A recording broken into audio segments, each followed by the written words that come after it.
O sinagot ni Ronald Llamas yung mga patutsada ni mga birada ni Alan Peter Cayetano kay De Lima, tungkol kay Villanueva. Sabi kasi ni Alan Peter Cayetano, ang ano daw, may gawa daw ng mga kaso na yan ni Villanueva, yung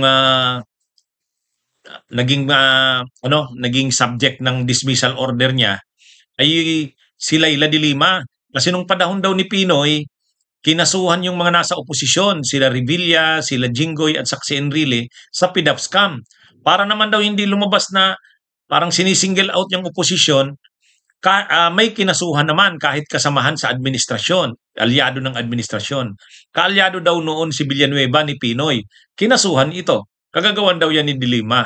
Kaya, pero sabi ni Llamas, ay wala.